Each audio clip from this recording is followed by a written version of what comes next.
Komisi 1 DPRD Tanggamus menggelar hearing dengan mitra kerja dalam rangka penguatan kelembagaan pemerintah kecamatan. Menurut Camat Pulau Panggung M. Talut mengatakan posisi camat sangat dilematis dalam memberikan rekomendasi pemberhentian dan pengangkatan aparatur PEKON. Talut mengungkapkan kami tetap berpegang teguh pada aturan yang berlaku. Sementara Wakil Ketua 1 DPRD Kabupaten Tanggamus, Irwandi Suralaga mengatakan, banyak aparatur PEKON khawatir jika ada pemberhentian sepihak dari kepala PEKON terpilih. Irwandi menjelaskan bahwa ia meminta kepada asisten 1 Kabag Hukum, Kabag Tata Pemerintahan PEKON, dan Camat setanggamus untuk duduk bersama mencari format dan solusi guna memecahkan persoalan ini. Namun tetap merujuk pada Permendagri dan Perbub nomor 11 tahun 2016. Ini menyangkut keamanan serta kondusivitas Kabupaten Tanggamus. Kegiatan hearing tersebut dihadiri Asisten 1 Dinas PMD, Kabag Hukum dan Kabag Tata Pemerintahan, pendamping desa dan camat se-Kabupaten Tanggamus. Rapat internal Komisi 1 tentang penguatan kelembagaan pemerintah kecamatan, PEKON, dan evaluasi penggunaan dana desa dan anggaran dana PEKON yang akan diberlaku pada 2021. Maksudnya Pak, bahwa kalau APBD Kabupaten Tanggamus itu ada setelah pengesahan itu ada evaluasi oleh provinsi. Provinsi melaksanakan evaluasi mana-mana kegiatan-kegiatan yang sesuai dengan peraturan dan sesuai dengan program kerja dari provinsi. Nah, kita berharap dalam hal pelaksanaan dana PEKON bahwa yang melaksanakan evaluasi APBD PEKON itu adalah Bapak-Bapak Camat. Betul Pak? Ya. Nah, kita berharap Bapak-Bapak Camat juga itu bisa selektif dalam hal membaca, menilai APBD PEKON yang akan dilaksanakan oleh PEKON. Jadi kita di sini ingin menguatkan keberadaan Bapak-Bapak Camat dalam hal evaluasi dan PEKON supaya dengan harapan target pelaksanaan dana desa itu bisa maksimal. Karena kita tahu semua seperti BUMDes dan kegiatan-kegiatan lainnya itu masih banyak yang kurang tepat sasaran. Di samping ada kegiatan-kegiatan seperti bansos dan lain-lainnya. Ini yang kita harapkan sharing apa kendala yang di lapangan atau memang Pak Camat dan jajarannya kurang dalam hal sumber daya manusianya. Kita berharap bisa juga ada penyampaian curhat Bapak-Bapak Camat dalam hal evaluasi APBD PEKON itu. Karena kita tanya bahwa tahapan musdes ini kan sudah berjalan, tinggal evaluasi daripada APBD PEKON di tingkat kecamatan. Itu satu Pak. Yang kedua adalah tentang tindak lanjut hearing kami dengan PPDI bahwa ada kegelisahan di tingkat kawan-kawan PPDI pasca daripada PEKON, di mana para aparat-aparat PEKON ini ada semacam tekanan atau ketidaknyamanan keberadaan mereka, bahwa mereka akan digantilah, mereka akan tidak dipakai, mereka akan diberhentikan. Sedangkan dalam tahapan itu ada evaluasi di kecamatan bahwa kepala PEKON atau calon kepala aparat PEKON itu bisa melakukan pergantian dengan penyampaian kepada Pak Camat. Nanti Pak Camat melaksanakan evaluasi selama sekian hari. Setelah itu baru ada keputusan. Itu masuk pada dengan pendapat kita pada hari ini. Itu sebelum saya ke kawan-kawan anggota dewan,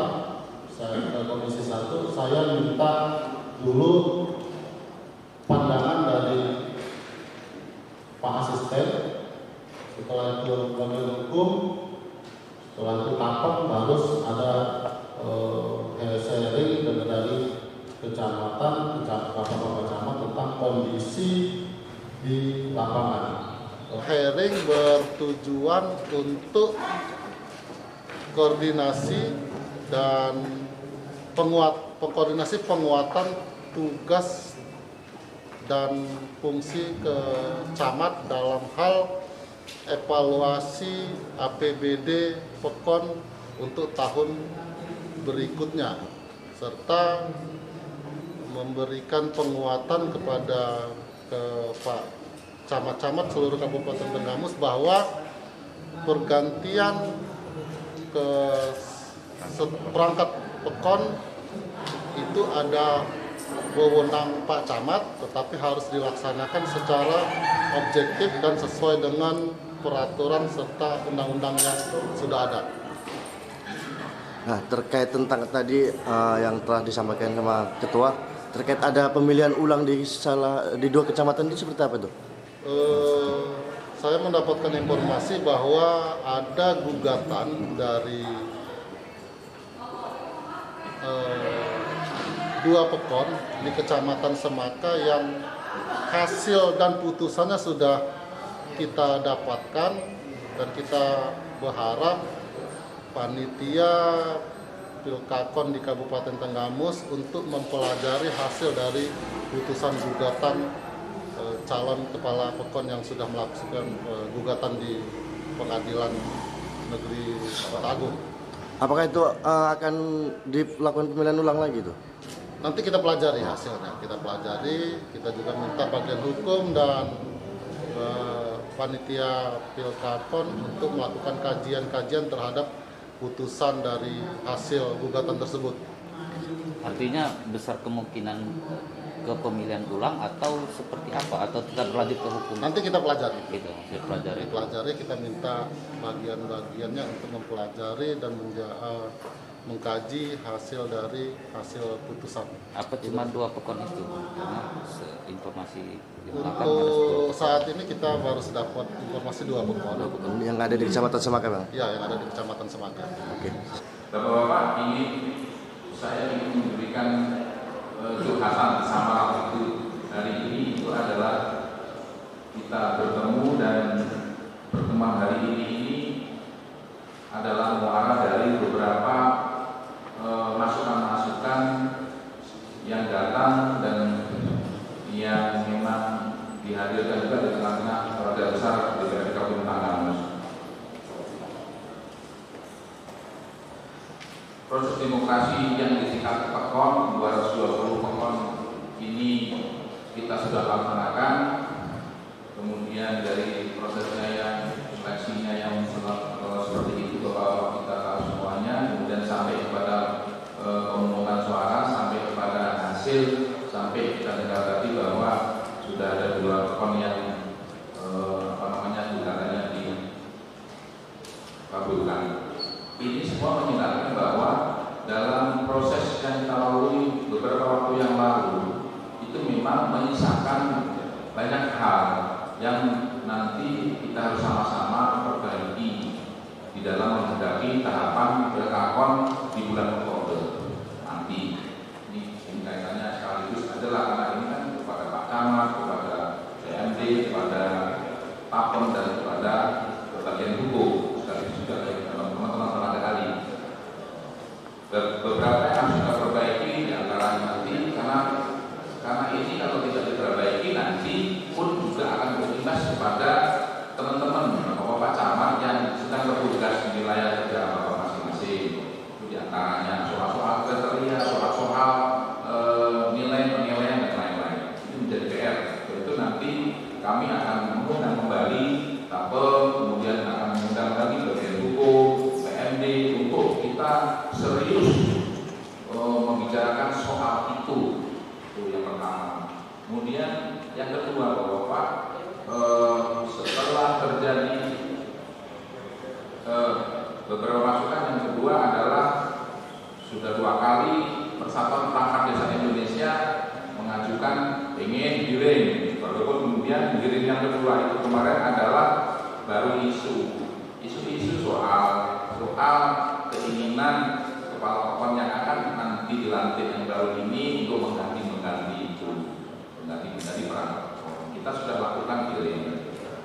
Dan ya karena isu nggak apa-apa lah, ini kan daripada nanti terjadi, lebih baik isu atau rumor ini kemudian kita terima, kemudian kita jaga bersama. Nah, untuk itu pada hari ini kita mengundang Bapak Camat itu dalam rangka agar isu rumor yang kira-kira nanti akan berdampak tidak baik itu tidak terjadi. Bapak-bapak, tadi Pak Karul sudah menyampaikan soal peraturan bupati mengenai pengangkatan berpergian perangkat telepon. Dari Bapak bagian hukum juga sudah menyampaikan. Kita harus mau paham itu. Hanya hari ini kita mengundang bersama itu kami DPR dan pemerintah itu untuk sama-sama bersinergi menghadapi keadaan masyarakat yang aneh-aneh, yang tidak aneh, di Bapak yang setengah aneh seperti itu Pak. Jadi biar kita ini nggak gampang. Kalau tadi ada keinginan dari perwakilan, kalau tadi menyampaikan soal masalah kriteria siapa yang boleh diberhentikan tersangkut atau bermasalah secara politik apa yang dilakukan itu diberikan kejelasan dan nanti kita bahaslah bersama-sama dengan bagian hukum dan Akom atau dengan PMD juga. Walaupun secara umum di dalam peraturan bupati itu sudah jelas, Permendagri pun juga sudah jelas di sana. Jadi hanya memang itulah pentingnya kita bertemu ini dalam rangka kita saling menguatkan Bapak. Jadi kalau Pak Camat ini katakanlah tidak dihargai oleh teman-teman di tingkat desa, gitu ya, kami itu tidak prihatin. Gitu. Kami prihatin. Kalau yang tidak dihargai DPR tidak apa-apa, Pak, biar aja. Tapi kalau Pak Camat tidak dihargai oleh kepala desa, kami prihatin. Kalau kami DPR sudah biasa, karena pilihan politik yang berbeda sehingga tidak menghargai sudah biasa. Jadi kami ini sudah biasa tidak dihargai. Tapi kalau Bapak Camat sebagai kepala tangan ibu bupati, kemudian yang harus menjadi koordinator di tingkat wilayah kecamatan itu, kalau kemudian tidak dihargai atau apa ya, sepelekan, teman-teman tangkap pekon dan bawa pekon ini kita juga menjadi presiden tidak baik. Untuk itu sekali lagi ya, kita berharap sinergi ini menjadi semakin baik. Untuk itu saya sih ingin menyampaikan kepada bapak-bapak kita semuanya, camat wilayah masing-masing itu, biar bapak-bapak juga di tingkat kecamatan di wilayah bapak itu merasa pede juga, gandenglah selalu kawan-kawan di dapil bapak masing-masing. Kalau ada acara apapun, bapak gandenglah anggota dewan yang ada di kecamatan bapak masing-masing. Bapak-bapak perlu tahu juga bahwa setiap di tengah tahun, di akhir tahun anggaran, seluruh anggaran ini kan kita semua bicarakan baik-baik. Pengajuannya kita bahas baik-baik. Kemudian kita tetapkan secara bersama, ya kan? DPR tantangan, paunya dari DPR. Ketika anggaran itu digunakan, kadang kalau sudah sampai ke tingkat wilayah bapak-bapak ini, mamanya ya, ini kadang-kadang memahami. Contoh nih, kalau di dapil saya, DPR-nya ada saya, ada Mas Puji, ada Mas Hendrawan Adam, yang partainya berbeda-beda nih. Jangan dipilih-pilih, yang dihadirkan itu cuma Pak Yoyo aja. Undang semua, kecuali tiga-tiganya tidak berada tempat karena tugas atau karena berhalangan tetap.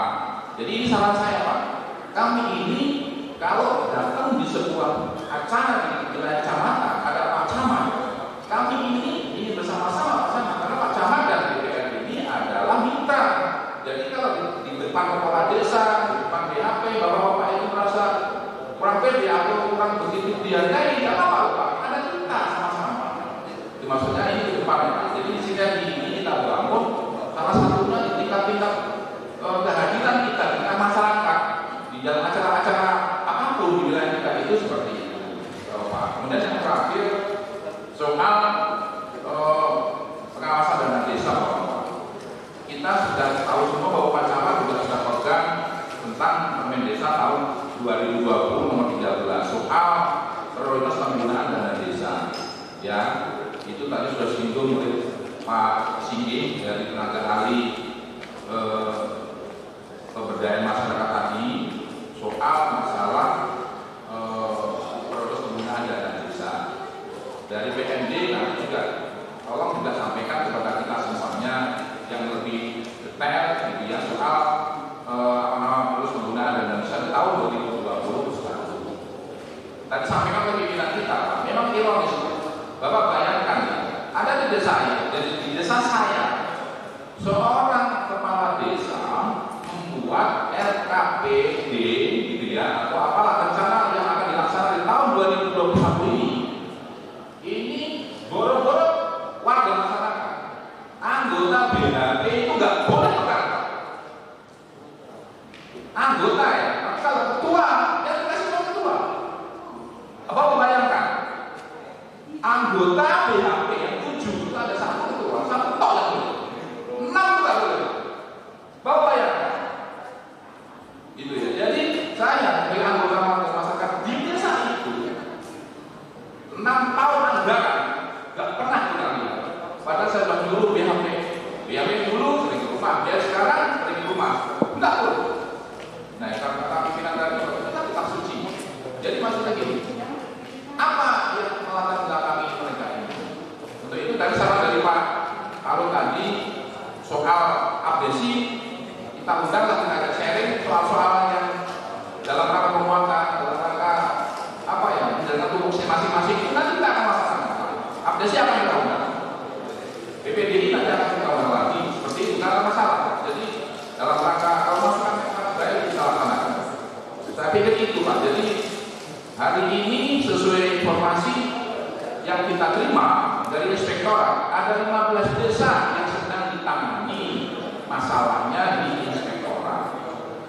Kemudian susulan dari desanya mengajukan permasalahannya soal penggunaan dana desa tahun 2020 juga meningkat. Di Komisi 1 pun juga sudah ada banyak pengajuan. Untuk itu salah satunya kita kumpul hari ini, kita bertemu dengan bapak-bapak bahwa mungkin nanti kami dan teman-teman Komisi 1 juga ingin sama-sama di wilayah Pak Camat, kalau itu ada di wilayah Pak Camat, nanti akan kita dulu, kita sama-sama lah ini bahwa masukan masyarakat ini pun juga tidak jangan begitu saja kita abaikan.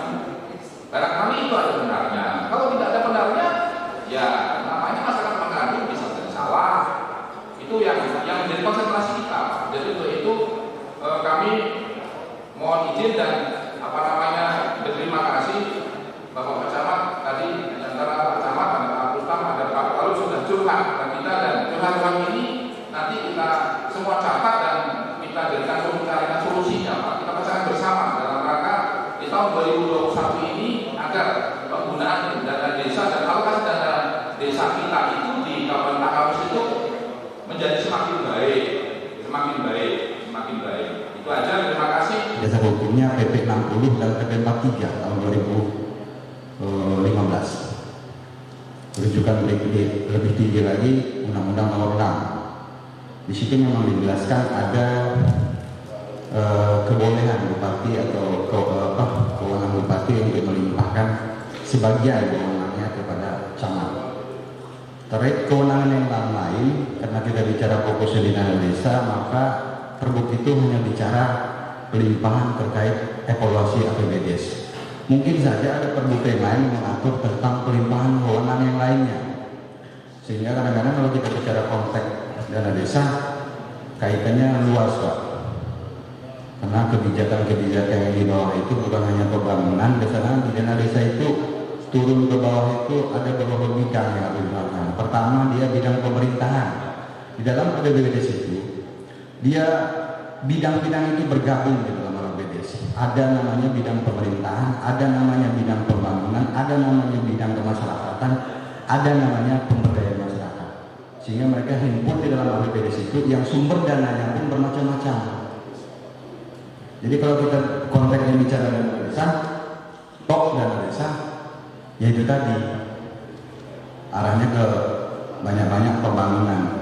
Maka sudah jelas dari tahun 2016 bahwa pelimpahan wewenang terkait evaluasi APBDes itu di camat. Tapi konteksnya camat itu di dalam Permendagri yang terbaru, Permendagri 73 tahun 2020 terkait fungsi pengawasan pengelolaan dana desa, itu jelas camat itu sama dengan satker yang lain. Hanya terkait sinkronisasi kalau Pekon itu menetapkan sebuah kegiatan yang melanggar aturan. Tapi dalam konteks pengaturannya tetap otonomi Pekon berlaku di situ.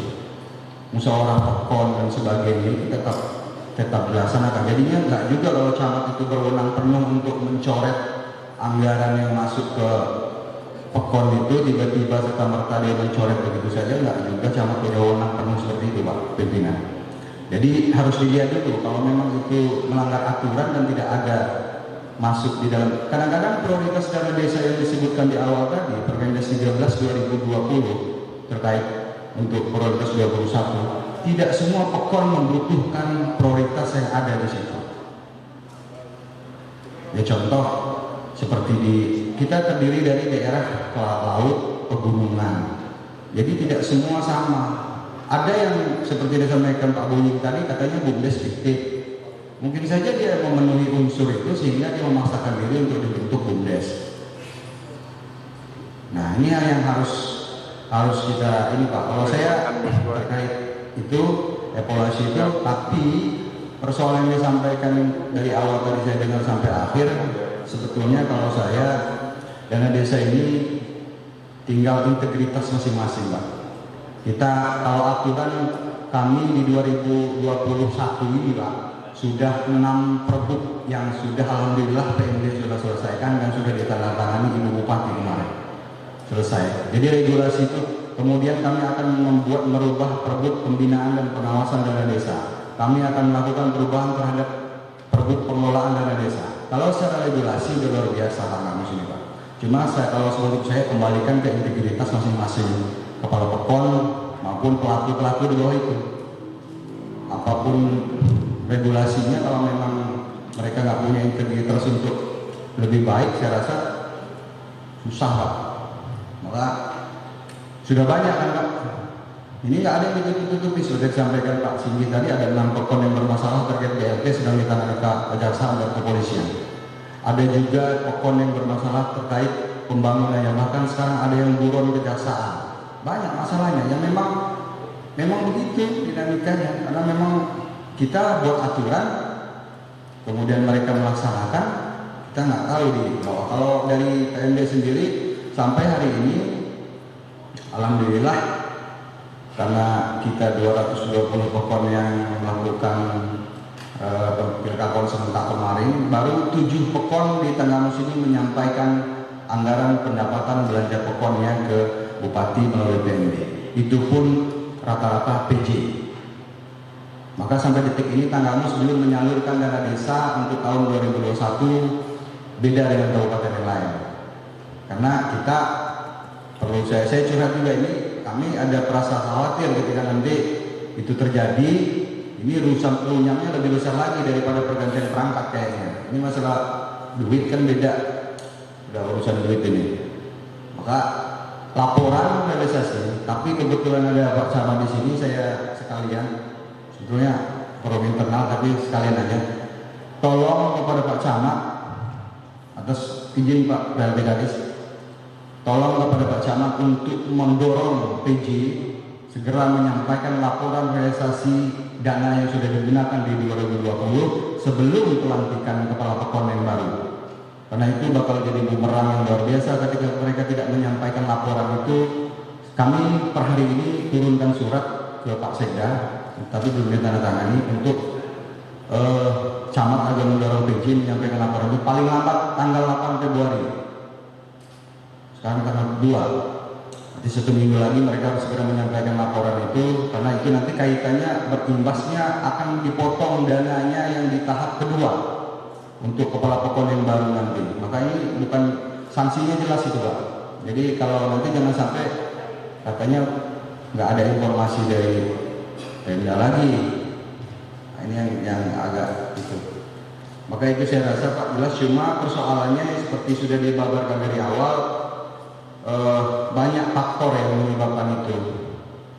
Kalau di tahun 2021 ini insya Allah PMD sudah merencanakan kegiatan aplikasi Siskudes secara online.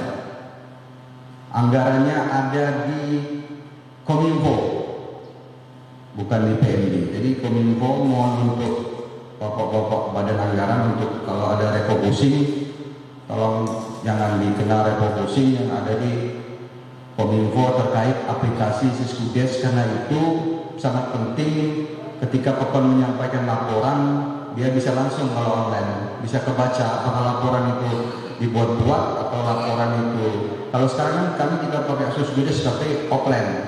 Offline itu bisa dirubah-rubah. Bisa sebelum disampaikan ke PMB dia bisa rubah, beda yang dia pegang, beda yang disampaikan, dia bisa lakukan itu. Tapi kalau di online dia nggak bisa seperti itu. Maka insya Allah di 2021 ini kita Siskudes secara online, sistem aplikasi keuangan desa secara online. Nah, yang terkait masalah laporan pertanggungjawaban dari 220 PJ baru sekitar 110 Pekon yang menyampaikan laporan, hingga berkisar 50% PJ yang belum menyampaikan laporan penggunaan dana desa di tahun 2020. Demikian pimpinan. Assalamualaikum warahmatullahi wabarakatuh. Dewan kerjasama di dalam pembinaan. Saya minta dilibatkan dalam pembinaan pemerintahan, macam-macam di Pekon. Mungkin ini anunya ke Pekon, termasuk stressing juga ke fungsi camat, tugas dan fungsi camat. Terkait evaluasi dana desa tadi seperti apa disampaikan agar dana desa dan BUMDes juga harus dievaluasi penggunaannya. Ya makanya kalau evaluasi dana desa kita memang sudah siap evaluasi terus. Itu kewenangan camat, tapi kita juga ada Perbub 29 tahun 2020 itu ada Binwas namanya, Pembinaan dan Pengawasan Dana Desa. Itu melibatkan semua. Kalau tadinya kewenangan camat, kewenangan bupati dilimpahkan ke camat untuk evaluasi APBDes, ini Binwas ini kita melibatkan semua. Jadi tim lah ya, tim Binwas. Ini akan kita bentuk dulu. Sudah ada di Perbub 29 nih. 29 2020. Keluhannya yang tadi itu apa, Bro? Kayaknya Apa? ada yang dari pihak camat sendiri kayaknya mengeluhkan deh tentang apa sih? Tentang aparatur Pekon tadi kan, camat apa seperti apa gitu. Pergantian aparatur sendiri. Enggak pergantian aparatur Pekon itu biasanya, dan sekarang banyak yang gelisah apa benar apa enggak. Sekarang aparat itu banyak yang mau diganti-ganti. Itu memang diganti boleh, tapi ada mekanisme. Ini sesuai aturan Permendagri ada, Perbuk ada. Itu harus rekomendasi dari camat. Artinya Enggak serta-merta iya, aparat Pekon Pekonnya boleh mengganti enggak. Boleh Itu mengganti ada. ya? Reshuffle gitu tidak ada. boleh ya? Enggak. Harus melalui prosedur ya, Bro? Ada prosedur, itu melalui rekomendasi camat. Nanti mereka ngajukan ke camat ini loh, yang mau saya ganti ini calonnya. Nanti camat mengevaluasi. Makanya kita tekankan betul agar camat ini bisa melaksanakan tugasnya sesuai aturan, bisa mengevaluasi. Ini benar apa betul-betul. Karena kita khawatir kalau habis aparat Pekon itu kepala desanya baru, ya bukan mantan ya, umpamanya kepala desa baru, aparat baru, gimana pengelolaan dana Pekon siapa? Pengetahuan mereka tentang perencanaan, pelaksanaan, pertanggungjawaban, pelaporan dana Pekon kan susah. Makanya kita saring betul itu. Terkait tentang yang di pengajuan di pengadilan negeri itu gimana? Apa? Pak Asisten yang di Kecamatan Semakan, yang untuk 2 Pekon itu. Itu kapak hukum aja. Hah? Kapak hukum aja sih. Ranahnya kapak hukum aja. Bang, Pak, satu Karena lagi. itu kan baru putusan. Ini kan ada upaya keberatan. Itu. Lagi ngajukan keberatan. Terkait dana desa di 2020 secara garis besar sampaikan seperti apa? Apakah sudah berjalan sesuai dengan mestinya atau justru ada sejumlah masalah? Kalau untuk di 2020 sendiri dan dana desa secara garis besar seperti apa, Pak? Nah, ada secara garis besar sukses, banyak, bagus. Tapi ada yang bermasalah, iya. Ya. Salah satu jadi seriusan, jadi sorotan dari IPET tadi kalau ada salah satu ambulan Pekon yang ditarik leasing. Nah, kalau ambulan ini ya itu ranahnya gini. PMD, ambulan. zona PMD. Bukan.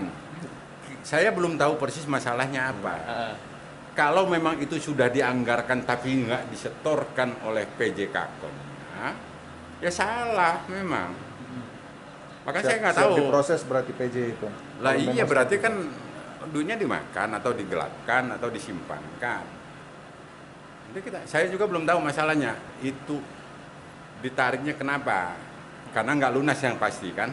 Nggak lunasnya itu karena memang belum dianggarkan karena direfokusin untuk COVID atau memang anggarannya sudah tersedia tapi nggak dibayarkan, belum tahu saya. Tapi Ya. secara penganggaran dari Pemda tidak ada masalah, udah diserahkan itu ke Ya kalau Pemda kan subsidi 40 juta. Artinya untuk subsidi dari Pemda tidak ada masalah, udah Nggak ada disalurkan masalah. semua. Untuk harapannya sendiri apa, Beh? Apa? Terkait kegiatan tadi, Beh? Acara Ya harapannya kita sambut baik kegiatan ini karena ngajak sama-sama ayo kita demi Tanggamus ke depan yang lebih bagus. Dari Tanggamus Lampung, Ricky Resno, Samurai TV melaporkan.